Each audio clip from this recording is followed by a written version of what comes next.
abazungu babatanze ubumenyi mwemere babakubite kugeza mugize ubumenyi bungana nk'ubwabo hanyuma mu bahindukire mu basuzugure mwamaze kugera ngaho bageze bazongera kuguhaka unganye nabimbunda kubera iki batinya abanyakoreya nuko bafite igisasu ca kirimbuzi umwarimu rero ahora kubita umunyeshuri abanyafrika bose bakirijije abazungu bazakomeza bakubite kugeza tugeze mu rwego rwabo tuzabigobotora ariko twageze aho bageze mwarimu agira ico gashuru kwezi abakomeza impamvu tukemera bakaduhaka nuko ari cyo baturusha. Reka tube nk'abambuka hanze tuje muri politike mpuzamahanga. Tumaze umwaka urenga hari intambara iteye isi ubwoba cyane, intambara y'Uburusiya na Ukraine. Icyo utekereza kuri ya ntambara koko nawe ufite izo mpungenge ushobora kuba imbarutso y'intambara ya gatatu y'isi? Intambara ya mbere y'isi yarabaye, iya kabiri y'isi iraba, iya gatatu y'isi nayo izaba, n'iya kane izaba. Ushigikira kwigwanaho? Imana niyo niko yaremye umuntu atari byo umuntu aba yaravutse adafite amaboko n'amaguru. Imana yaramfashije ubu navuga ndi navigateur nambutse inyanja Atlantique, mer Mediterranée, inyanja Pacifique, inyanja ya Bengal, inyanja hafi ya zose zibaho urabona nubwo hamwe nagiye n'indege ahandi nkika nkazeba. Imana aranyemereye mbasha kubona inyanja zose twigaga cyagiye ngo ba navigateur, Ocean Pacifique, Ocean Indien, izo nyanja zose nagize aho urumva ko nabonanye n'abo bantu baho kandi mfite umwanya uhagije imico y'ahandi ururimi rw'ahandi ahaba uko abandi bantu babanye uko amateka yabo aho bavuye naho bageze mu ndimi nyinshi mu moko menshi ahantu henshi atandukanye. Mbese isomo mu magambo make wavuga ko mu rugenzi kuko abantu benshi bifuza kugenda. Nanejejwe yuko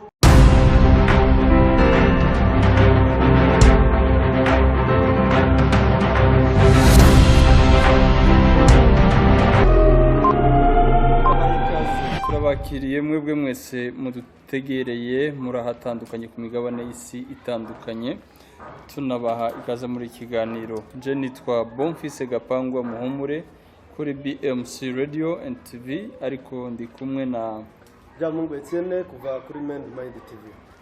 Kumwe na Pastor Nganira Charles kuva kuri Betani TV News. Uyu munsi dufite umutumirwa udasanzwe turi buze kubana muri iki kiganiro. Ni umukozi w'Imana, ni umusaje, ni umu intellectuel. Akenshi twagiye dukorana ibiganiro birakundwa kuko afite ibitekerezo byihariye niko nabivuga kandi by'ingenzi. Ndagira ngo tumuhe ikaze abanza bibwire. Ni mwarimu w'ibiyobokamana nigisha ibijyanye ni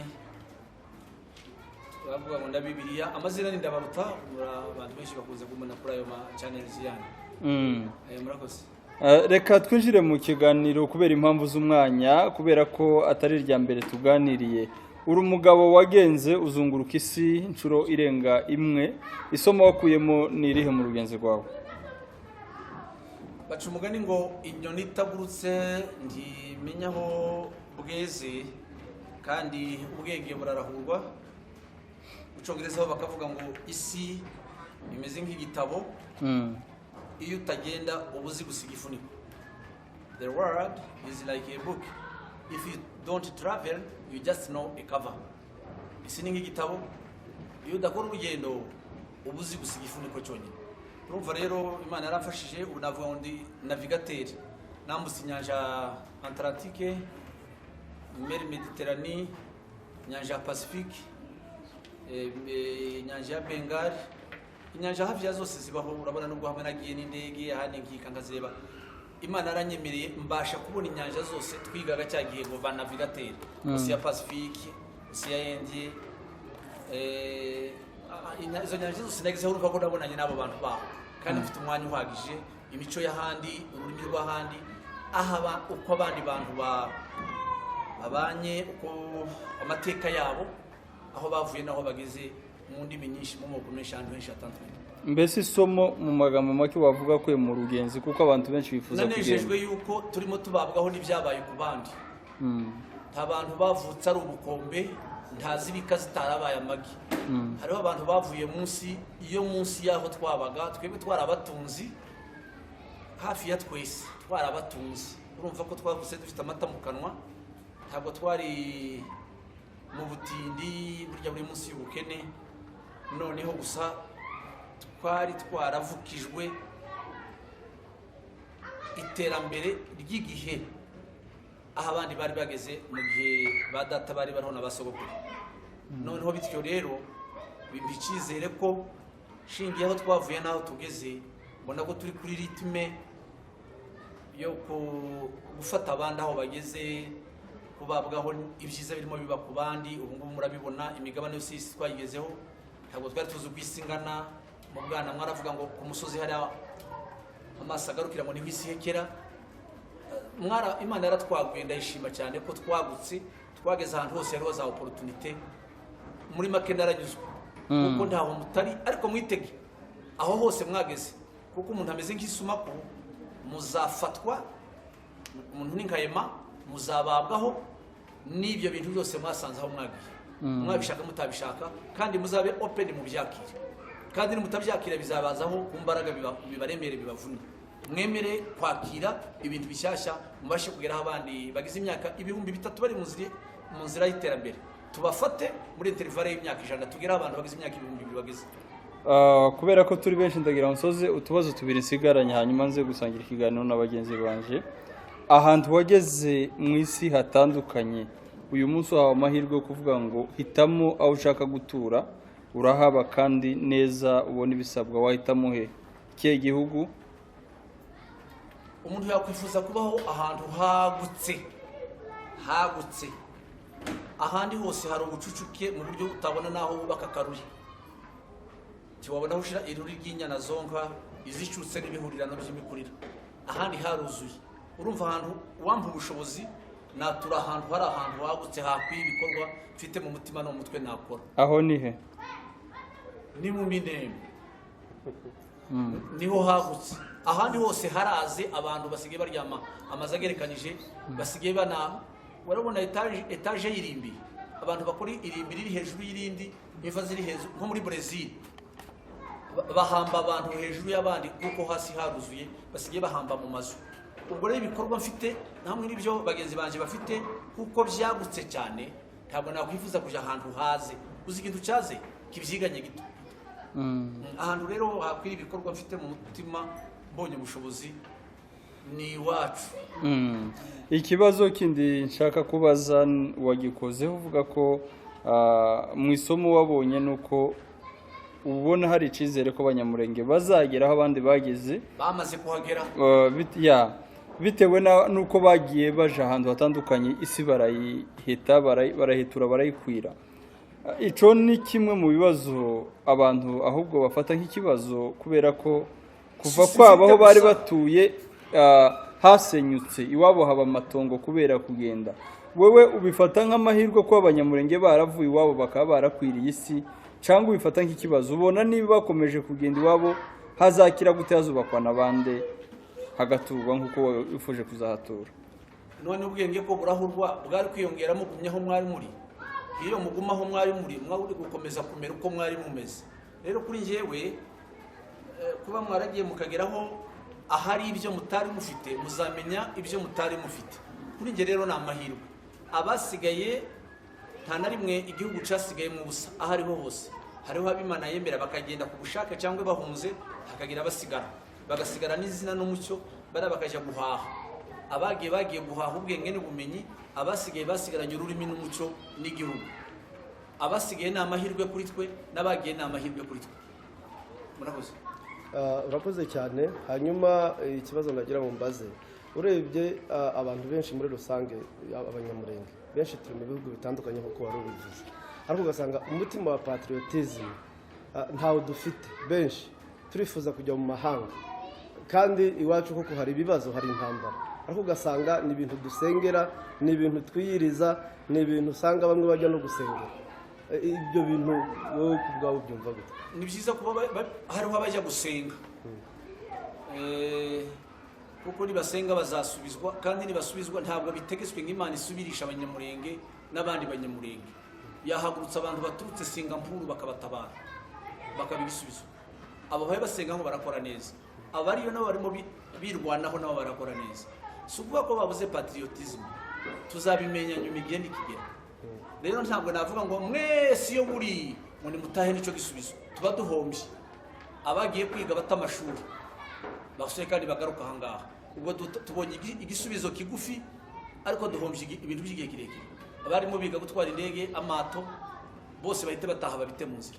Ahubwo Imana niduha amahoro, kuko ntabwo ari intambara, nta bantu twebwe, nta bantu mwagabyeho igitero, ni abantu babaga baho ibitero bidasobanutse.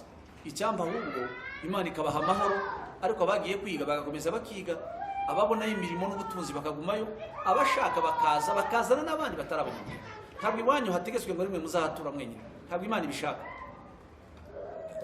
Batangiye kwimukira n'ubu bariho abazungu benshi bamaze kwimukirayo. Twebwe isambu y'iwacu abayahudi bamaze kuyigura, n'ubu bariyo. Nubwo hoze intambara yo kuzimukire, ntabwo abayahudi bo bahunga, bazagumamo.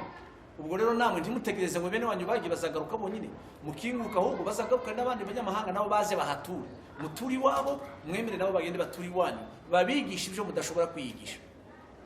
Yego mwarimu, uravuga ibintu byiza cyane kandi binogeye amatwi y'abantu kubyumva. Hari ikintu nje nibaza kugeza ubu, kuva muri za 80 za 90 ukazamura, twari dufite amahoro. Kugeza ubu nta mahoro ari iwacu ruguru imurenge. Ndibaza ngese aya mahoro yaboneka ate, yoza ati? Kuko kugeza ubu iyo uhamagaye ukavugana n'abapfurero n'ababembe n'abanyindu, barifuza amahoro, baravuga ati icyaduha amahoro. Bavugana n'abanyamurenge, ibo byaracitse, ibo barasenyewe, bariciwe, barasamburiwe, barirukanwe. Rero kibaza kugeza ubu kibaza kugeza ubu ngubu, ese tuzabona amahoro ryari, cyangwa se twayabona gute? Icyo gihe muvuga ngo twari dufite amahoro, n'abanzi banyu bari bayafite, kuko mudafite uburenganzira bwanyu bwose kandi ntimubimenye. Kuba udafite amahirwe asesuye ahagije abandi bafite, umwanzi wawe akishima kuko utazi amakuru yaho byeze, ukomeze wica n'inzara uje gusaka iwabo. Noneho nyine nyuma 70, 80, 90 kugeza ubwo abantu bagiye, ntibajyanywe n'ineza yego, ariko icyabajyanye ni cyiza cyane kuri twe, ku bana bacu n'abuzukuru, kuruta uko mwari kuguma hara nk'uko mwari mumeze muri 80. Kuko kuri lisite y'iby'Imana dukorera, kuri tarife y'iby'Imana dukorera, harimo n'ibyago. Ibyago ntibikabura. Igihugu gikundwa mu mateka ya Bibiliya muri Israel, mushobora kubara injuro bagize amadiaspora, bagize amayegizire, n'injuro nyinshi cyane. Niyo mpamvu bakomeye. Ibi byose Imana ikemera ko bababwaho n'ibyo kugira ngo baje kurahura ubwenge. Niyo mpamvu abayahudi bagira ubwenge ku isi uyu munsi wa none, abisirayeli, kuko Imana yemeye ko bagira ibyago, bagahungira muri iki gihugu, bakavoma ubwenge bwabo, bakagaruka, bakongera bakagira ibindi byago, bakaja muri kiriya gihugu. Noneho nibo gusa bonyine abayuda ku isi nibo bazi ubwenge bw'ibindi bihugu byose byo ku isi, kuko bagize imyaka 3000 bagira ibyago. Biriya bintu twitwa ibyago, yego ni ibyago, ariko harimo ibyiza tuzamenya biriya byago nyuma y'imyaka tuzaba twagize mu amahoro. Yes, kugeza ubu ngubu turarambiwe, sinjeje nyine n'abandi bose bararambiwe kubera izi ntambara, kuko navuze amoko yose duturanye hariya muri Kongo bararambiwe. Ese amaherezo ya ziriya ntambara nayahe? Cyangwa se Imana nibishaka solution, inzira yatuma tugera ku mahoro ni iyi? Imana yabohereje ku ishuri. Israeli yagize imyaka 400 mu Misiri, igira imyaka 70 i Babuloni. Nubwo bari barambiwe batarangiza amashuri barimo biga, nubwo bari barambiwe batararangiza amashuri barimo biga, ntabwo Imana yemeye ko bataha. Kurambirwa kwabo ntacyo bibwiye Imana, bakirimo biga ubumenyi bw'inyenyeri, ibyo babashije kwigira mu Misiri, wongeyeho kubyo bigiye i Babuloni. Ni nk'umunyeshuri wivumburiye amashuri akayata akagenda atarangije. Binezeza umubyeyi umurebera kure, ntabwo binezeza umubyeyi nubwo yakwiga imyaka 25. Timurambirwe rero mu gihe mutararangiza amashuri yose, hari amashuri asigaye. Timurambirwe, ahubwo mukomeze mwigire imbere, mukomeze mwige, igihe nikigera ku bushake bw'urebera bose Imana igirira neza ababi n'abeza, muzisanga muri yo bibafitiye akamaro, aho kuvuga ngo mugende muri mbokomboko.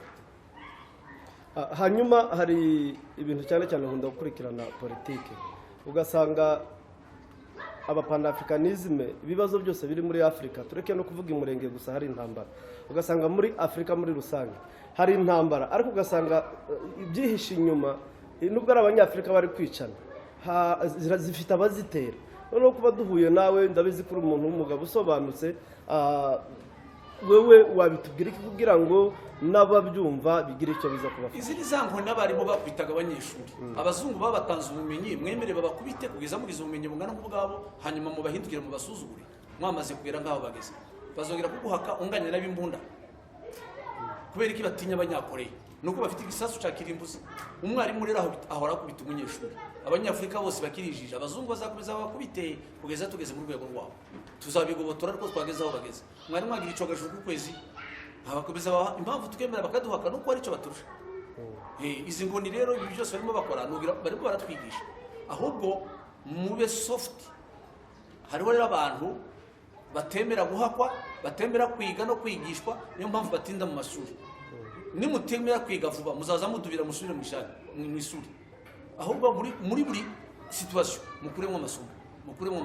buri umusago ya muri make nimba nshoboye kukumva neza no kuvuga twige guhakwa kugira ngo ariho dushakira ibisubizo by'ibibazo kwiga mumenye icyo babahakishe noneho nta bibazo ngira kubahaka mugifite nama bagize ngo badukubita kubera kubaha no kubakunda nuko ari ikintu baduha ubuhindi nimba bafite icogajuru abazungu barongera kandi kujya gukora yiki zakoreye bafite ibyo bafite abazungu bazongera kandi kuza kubakandagira banganya iyo munganya n'umuntu nta guhaka nta gukubita badukubitisha icyo baturusha tagira ngo uruhu rw'umweru badukubitisha nicyo baturusha ariko dufite nk'icyo tureba ku bantu bafite ibyo bafite ntabwo bahakandagira kaputini si kamwe bose ntibatitiye nukubera iki nuko afite icyo badafite cyangwa banganya natwe Afurika ritunganye nabo ntibazongera kandi kutukandagira no kudukubita kandi icyo ushaka nkikubwire n'ibyo gajuru turatinya ko badukupira ntiwakongera ku telefone hanyuma ikibabaje hagati aho ngaho usanga cyane muri Afurika muri rusange abayobozi ba Afurika urumva nizo nkoni ahubwo zikoreshwa nabo hanyuma ubwo tuzabyiga ubutora gute nturebere ku mubyeyi wawe ngo ubwo yananiwe kuguha nawe icyo adashoboye umugaye urabona ko waje gusega Imana iguhindurire so iso akomeza kuba ari so hari icyo utahindura ntabwo tujya gukuraho abayobozi b'abanyafurika ngo tujye kuzana abazungu batuyobore ngo niho bigenda neza nayo niko amashuri ameze umwarimu yakora primaire uwa secondaire abarimu ba kaminuza abagufasha gukora research ni wanga abarimu bawe ni hahandi ayo masomo uzayigishwa n'abandi barimu batarabo wakerera kuko nabo bemeye guhakwa igihe runaka niyo mpamvu bageze aho bageze none naho mwebwe ko mwanze guhakwa muzahakwa iteka ryose kuko mwanze guhakwa kanya gato hanyuma byenda ikibazo cya nyuma urebye cyane ku bavuye umurenge bari mu bihugu bitandukanye usanga generation yacu cyane abakiri batoya nshingiye hano muri Nairobi ndetse n'amakuru tubaza habe na za Amerika n'ahandi usanga cyane abakiri batoya ntabwo bakiri kuyoboka ishuri uhereye hano muri Kenya turi n'iki wababwira ishuri n'icyo kugira gute njyewe ndi umwarimu w'amashuri kangurira abana kujya kwiga ntabwo ubuzima ari ukujya ku ishuri mubakangurire kumenya impano bafite turifuza ko bajya ku ishuri kuko ishuri ryagura imitekerereze ariko ntabwo ari aho ubuzima bugarukira ahubwo barakamenya impano zibarimo impamvu yo kwiga kugira ngo barebe ko bazabaho neza umuntu yabaho neza uzi borute n'uwo muri Jamaica no kwiruka gusa agahita aba miliyarderi azongereje ku ishuri kandi aho barabatera amakofi bazajya ku ishuri gushaka iki za miliyari bazifite abacuranzi b'abaririmbi urababwira ngo umuntu ufite za miliyari n'amamiliyaride utera inkunga ibigo bya HCR n'ibindi kubera gucuranga gusa n'indirimbo ze umubwira ngo subira ku ishuri uzabeho neza ariho neza mubigisha ahubwo mubaha amahirwe yo kumenya impano bafite amashuri aguhesha umugati impano yawe ikaguhesha ubutunzi bw'iteka ryose impano ururimi rw'abanyamurenge n'uruhu uko biyita niko bari kandi bagomba kwitwa uko biyita izina bitwa niryo bagomba guhamagarwa ururimi rwabo n'urwo bemera indimi ariho tugira igiti c'indimi cyitwa donc ibisekuruza by'indimi uko indimi zagiye zibyarwa nuko zivukana ururimi rurapfa rugasiga umwana rukavuka ubwo ngo agakomera rero indimi zose z'ababantu zituruka mu gisekuru cyitwa proto-bantu ntabwo ari ubwo bakivuga aho icyongereza cyakera si cyo kivugwa none icyongereza cyaje kubyara ikinyamerika ntabwo umunyamerika wamubwira ngo aravuga icyongereza ngakwemerera ararakara cyane avuga ko avuga ikinyamerika kigiki cy'icyongereza ubwo rero namwe ikinyamuringa ni ikinyamuringa ururimi rwabo ni uruhe ni urugo rwabo abanyamurenga kenshi bitewe n'ibibazo bagize cyane aho usanga bavangurwa bakitwa abashyitsi wabo kandi bakaba ari abantu baba mu bintu by'iyobokamana akenshi bicara bavuga ko Imana yababwiye ko bafite igihugu c'amasezerano, Imana izabaha igihugu. Wewe nk'umuntu wize cyangwa se nawe nk'umwe mu bari hanze y'igihugu cawe, ufata ko abanyamurenge waba ari muri Kongo cyangwa ntibaragira iwabo? Nta kizaba ku bantu kitabayeho ku bandi, ibiriho byahozeho n'ubundi.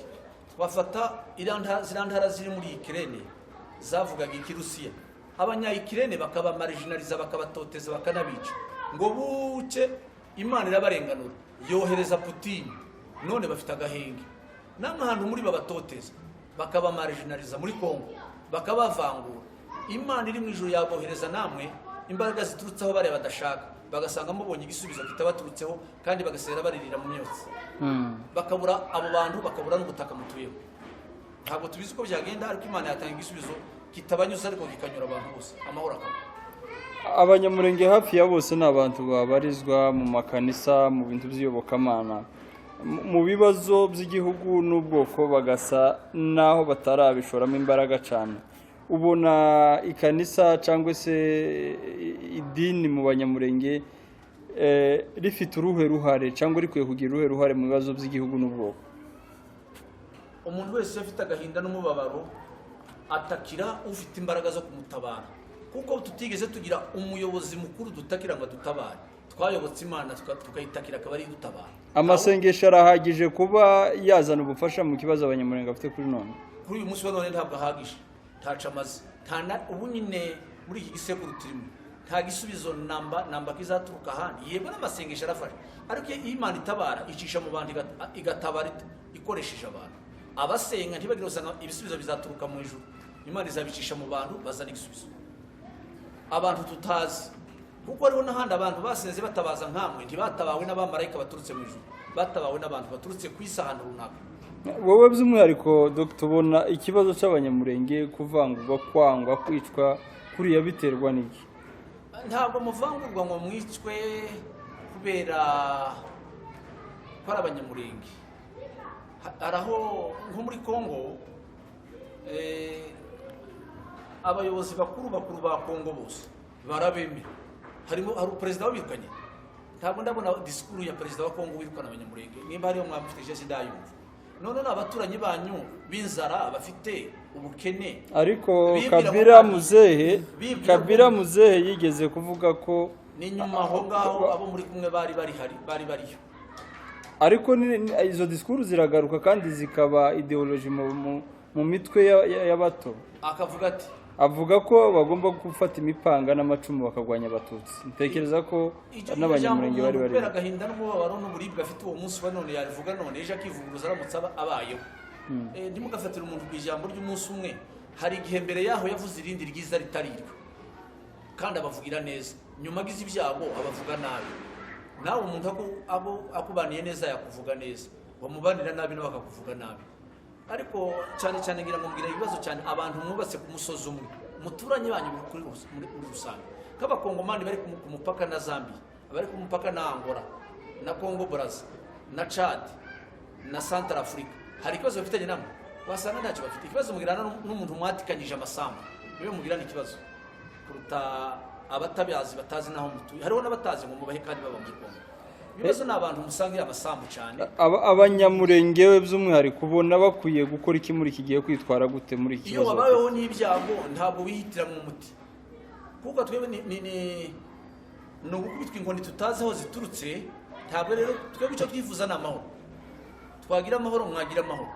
Noneho rero bariya batwifuriza ibibi, Imana abantu basenga izakore ku mitima yabo, bemere kubana natwe mu mahoro, bemere kubana namwe mu mahoro. Imurenge mwebwe murashaka, mwebwe ntabwo mubabuza amahoro, nibo bababuza amahoro, nibo babiba, nibo babica. Mwe ndi mubiba, kuko ntibafite icyo mwiba, ntacyo mwaje kwiba iwabo. Rero iyo mufite icyo badafite, baba bigishaka bakiyongeraho n'ikindi. Amateka maremare ntazi ya politike cyane, ariko njye no gusenga nkaba ngo Imana izabafasha, kandi mu kubafasha izakorere mu bantu babahora ubusa, babakunde nta abiturutse ku Mana. Sawa, arakoze. Reka tube nk'abambuka hanze tuje muri politike mpuzamahanga. Tumaze umwaka urenga hari intambara iteye isi ubwoba cyane, intambara y'Uburusiya na Ukraine. ibihugu bikomeye byinshi biri mu ruhande rwa Ukraine bihanganye n'Uburusiya nabwo buri kumwe n'Ubushinwa mu buryo bumwe cyangwa ubundi. Abantu benshi bakikanga ko ishobora kuba imbarutso y'intambara ya gatatu y'isi. Ibintu byateye iriya ntambara hari ibigaragara wenda n'ibitagaragara bitavugwa ku mbuga nkoranyambaga cyangwa se batangazamakuru. Twagira ngo utubwire icyo utekereza kuri iya ntambara, koko nawe ufite izo mpungenge ko ishobora kuba imbarutso y'intambara ya gatatu y'isi.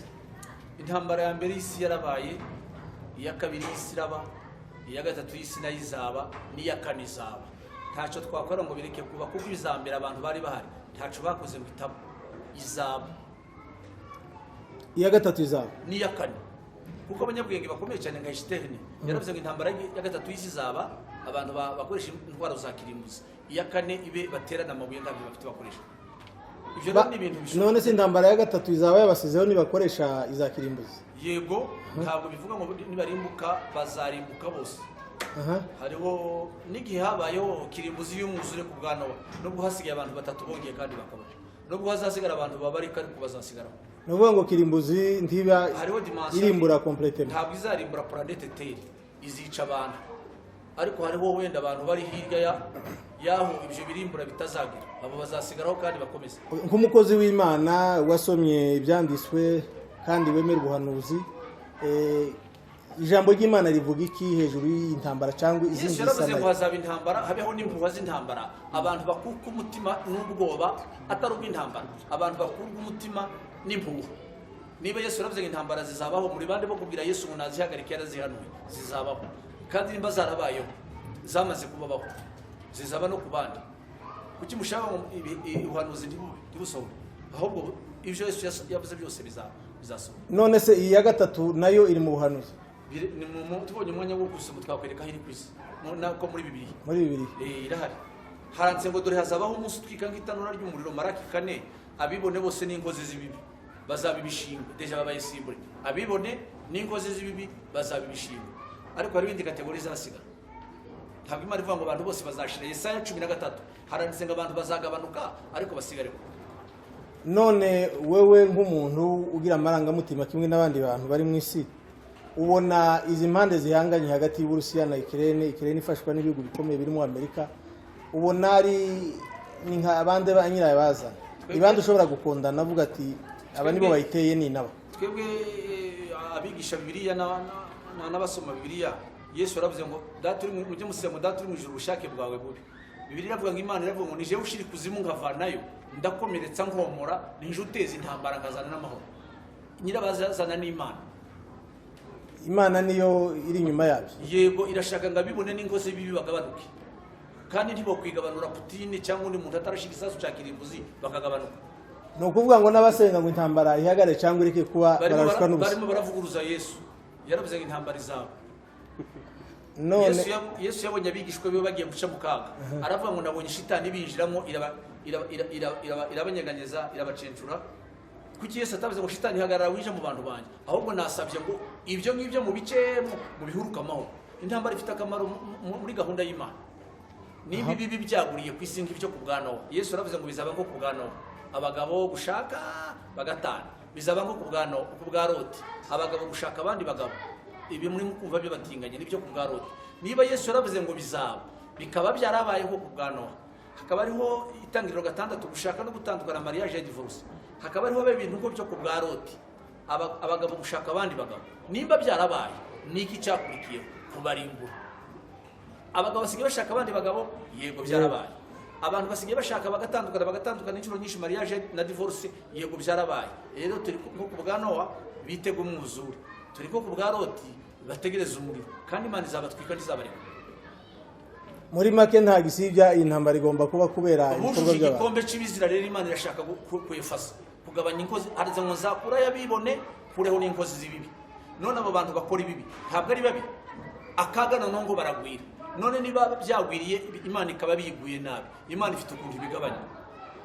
Iravuga ngo hazaza umunsi utika nk'itanura ry'umuriro, abibone bose n'ingozi z'ibibi bazabibishinga. Uragira impuhwe kurusha uwabaremye. Ikibazo cya nyuma, ese